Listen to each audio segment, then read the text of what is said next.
وہ اپنی تنہائیوں میں اپنے رب سے جو باتیں کرتا ہے شاید آپ جانتے بھی نہیں ہو، آپ محسوس بھی نہ کر سکتے ہو. اپنی تنہائیوں میں وہ اپنے رب سے ایسی معافی مانگ لے کہ آپ نے وہ کبھی سوچی بھی نہ ہو، تو وہ تو معاف ہو جائے گا. آپ کہاں جاؤ گے؟ میں اور آپ کہاں جائیں گے؟ تو خود میری ایک ریکویسٹ ہے اپنے آپ سے بھی اور آپ سب سے بھی کہ کسی کے بارے میں کچھ بھی بولنے سے پہلے ضرور 10 بار سوچا کریں کہ کیا واقعی وہ بندہ اس لائق ہے کہ میں اس کے بارے میں یہ بات غلط بولوں. پہلی بات ہے کہ آپ نے کسی کے لیے کچھ غلط نہیں بولنا، نہیں بولنا، نہیں بولنا. اور اگر بولنا ہے تو پھر اس کے سامنے اس کو یہ بات خود بولیں کہ آپ کے اندر مجھے یہ بات اچھی نہیں لگتی. اگر آپ اپنی اس عادت کو، اپنی اس بات کو بدل دو، اپنی اس عادت کو تبدیل کر سکتے ہو تو خدا را تبدیل کر دو. دوسروں کے سامنے اس کی بے عزتی کرنا، دوسروں کے سامنے اس کو غلط بات کہنا، یہ کہاں کا انصاف ہے؟ یہ تو اس سے دشمنی ہے. ہمیں تو اللہ نے ایک دوسرے کا آئینہ بنایا ہے کہ مسلمان کا آئینہ ہے. وہ اپنے آپ میں دوسروں کی نظر میں اپنے آپ کو دیکھ سکتا ہے. اتنا قربت کا رشتہ بتایا گیا ہے کہ آئینہ ہمیں یہ نہیں بتاتا کہ تمہارے اندر یہ چیز غلط ہے. ہاں، آئینہ ہمیں یہ بتاتا ہے کہ یہ چیز غلط ہے نا، اسے صاف کر لو. آئینہ یہ تو نہیں بتاتا کہ یہ غلط ہے تو اس کو ادھر ہی رہنے دو، یہ بہت اچھا لگ رہا ہے. ہم کیا کرتے ہیں آئینہ دیکھ کے؟ جو چہرے پہ گندگی، جو پریشانی یا جو کچھ وہ ہو رہا ہوتا ہے ہم اسے صاف کرنے کی کوشش کرتے ہیں. تو مسلمان کا مسلمان سے یہ رشتہ ہے، یہ تعلق ہے. ہم کیسے مسلمان ہیں؟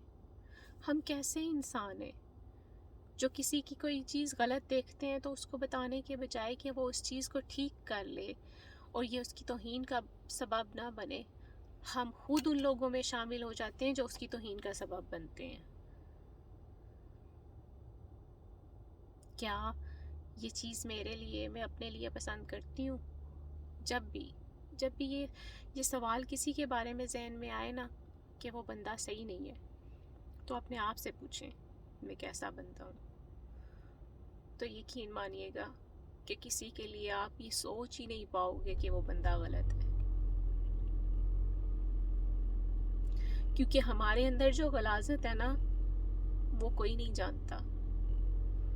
وہ آپ کا اور آپ کے رب کا معاملہ ہے. آپ جانتے بھی نہیں ہو. اپنے اندر اپنے آپ سے کبھی بات کر کے دیکھو کہ آپ کے اندر دوسروں کے لیے کیسی قدورت پائی جاتی ہے جس کا کوئی تعلق ہی نہیں ہے، جڑ سے کوئی تعلق نہیں ہے. آپ اس کے لیے نفرت محسوس کر رہے ہو. کیوں؟ ہر انسان کا نصیب اس رب نے لکھا، بس اس پہ خوش ہو جائیے. جو اللہ نے آپ کے لیے لکھا ہے وہ بہترین ہے. دوسروں کے نصیب پہ مت پریشان ہو، ان کو دیکھ کے مت غمگین ہو کہ اللہ نے اس کو تو دے دیا، مجھے کچھ نہیں دیا. آپ کو نہیں پتا اللہ نے جو نعمتیں آپ کو دی ہیں وہ کسی اور کے لیے نہیں ہیں، لیکن آپ نے اپنے اندر کی نعمت کو کبھی محسوس ہی نہیں کیا ہے. کیونکہ یہ جو نظریں ہیں یہ اپنے اوپر ٹھہرتی تو ہمیں پتہ چلتا نا کہ ہم کیا ہیں. یہ جو میں ہے نا بڑی کمال کی چیز ہے، لیکن وہ شیطان والی میں نہیں ہونی چاہیے، تب کمال کی ہے. شیطان نے کیا بولا؟ میں بہتر ہوں. اور ہمیں کیا بولنا چاہیے؟ کہ میں بہتر نہیں ہوں، میں غلط ہوں، مجھ سے غلطی ہو گئی ہے، مجھے معاف کر دیجیے اور میں اپنے آپ کے لیے بہتری کا سامان پیدا کروں گا. یہ ہے انسان. اور ہم میں کا استعمال وہاں کرتے ہیں جہاں وہ ہوتا ہے کہ دیکھو میں تو بڑی چیز ہوں، مجھ میں تو یہ خوبی ہے، مجھ میں تو وہ خوبی ہے، میں صفائی بہت اچھی کرتی ہوں، میں فلاں کام بہت اچھا کرتی ہوں، تم سے کچھ بھی نہیں ہوتا. کتنی آسانی سے کہہ دیتے ہیں نا. دوسروں کی دل آزاری مت کیا کریں. ان کو بتایا کریں کہ ان کے اندر کیا خوبی ہے جو آپ کو بہت اچھی لگتی ہے اور آپ چاہتے ہو کہ یہ خوبی آپ کے اندر بھی ہو. آپ دیکھنا آپ کی زندگی میں کتنا سکون آ جائے گا. دوسروں کی خوبیوں کو تلاش کیا کریں. خامیاں تلاش کرنے کے لیے اور بہت لوگ ہیں اس دنیا میں. ایک آپ کی کمی ہو گئی نا تو بہت فائدہ آپ کا ہوگا. کسی اور کا نہ ہو یا نہ ہو، آپ کا ضرور فائدہ ہو جائے گا کہ آپ نے دوسروں میں کمیاں نہیں تلاش کرنی، آپ نے دوسروں میں خوبیاں تلاش کرنی ہے. کمی تلاش کرنی ہے تو وہ کدال اپنے لیے ہے، اپنے اندر تلاش کریں. کسی میں کچھ بھی، کوئی جیسا بھی انسان ہے، جو بھی ہے، جو رشتہ ہے، جو تعلق ہے، جو واسطہ ہے، ہر انسان میں یہ تلاش کریں کہ اس کی خوبی کیا ہے، اس کو کیسے یہ خوبی ملی، وہ کہاں سے لایا، بائی نیچر ہے یا اس نے بنائی یہ، اور کیسے اپنی اس خوبی پہ اس نے کیسے اپنے آپ کو پالش کیا اور وہ اتنا بہترین انسان بن گیا. یہ کمال ہے. کمال یہ نہیں ہے کہ کسی کی خامی کو دیکھ کے اس کو اچھالا جائے. کمال یہ ہے کہ اس کی خوبی کو دیکھ کے اس کو سراہا جائے، اس کو بتایا جائے کہ تمہارے اندر یہ خوبی ہے اور تمہیں پتہ ہے تمہاری اس خوبی کی وجہ سے مجھے تم بہت پسند ہو اور میں یہ چاہتی ہوں کہ میرے اندر بھی یہ کمال ہو. اللہ مجھے بھی اس خوبی سے نوازے. یہ دعا ہے، یہ تعریف ہے جو آپ دوسروں کی کرتے ہو. کیا جاتا ہے ہمارا جب ہم کسی کی تعریف کر لیتے ہیں، اس کو سکون دے دیتے ہیں، اس کو خوشی دے دیتے ہیں، کچھ نہیں جاتا ہمارا.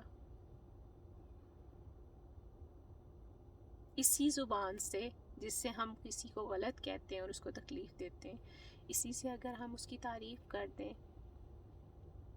اور اس کو یہ بتائیں کہ تمہارے اندر یہ جو خوبی ہے نا، یہ تمہیں سب سے نمایاں کرتی ہے، یہ تمہیں سب سے الگ کرتی ہے، تم بہت اچھے ہو. میری دعا ہے کہ میرے اندر بھی اللہ یہ خوبی پیدا کرے. تو کیا بنے گا؟ فرق ہے نا ان دونوں باتوں میں. تو قرآن میں اللہ نے کیا فرمایا ہے؟ کیا جاننے والے اور انجان برابر ہو سکتے ہیں؟ اللہ کی اس آیت پہ غور کر کے دیکھیں. کون انسان برابر ہوتے ہیں؟ جو ایک دوسرے کی خامیاں نکالتے ہیں یا جو آپ کو یہ بتاتے ہیں؟ اگر کسی کی اصلاح کی آپ کو توفیق ہو جائے اللہ کے حکم سے، تو اس کی اصلاح ایسے کریں کہ اس کو محسوس بھی نہ ہو، اس کو اپنی توہین نہ محسوس ہو، اس کو اپنی بے عزتی نہ محسوس ہو، اس کو خوشی محسوس ہو کہ اس کی زندگی میں آپ جیسا انسان ہے جو دوسروں کے سامنے اس کی توہین نہیں کرتا، اس کی عزت کرتا ہے. آپ کی عزت کی حفاظت، دوسروں کی عزت کی حفاظت کریں، اللہ آپ کی عزت کی حفاظت بھی کریں گے. لیکن اگر آپ دوسروں کی عزت کی حفاظت نہیں کریں گے نا تو آپ کی بھی عزت محفوظ نہیں رہے گی. یہ اٹل بات ہے، اس سے آپ پیچھے نہیں ہٹ سکتے. تو امید کرتی ہوں کہ یہ چند باتیں جو میرے اپنے لیے بھی میرے کام آئیں اور آپ کی بھی زندگی میں کسی کی کام آئیں اور ہمیں بہترین انسان بننے کی توفیق ہو. وما علینا الا البلاغ المبین. اپنا بہت سارا خیال رکھیے گا، مجھے دعاؤں میں یاد رکھیے گا. اللہ حافظ.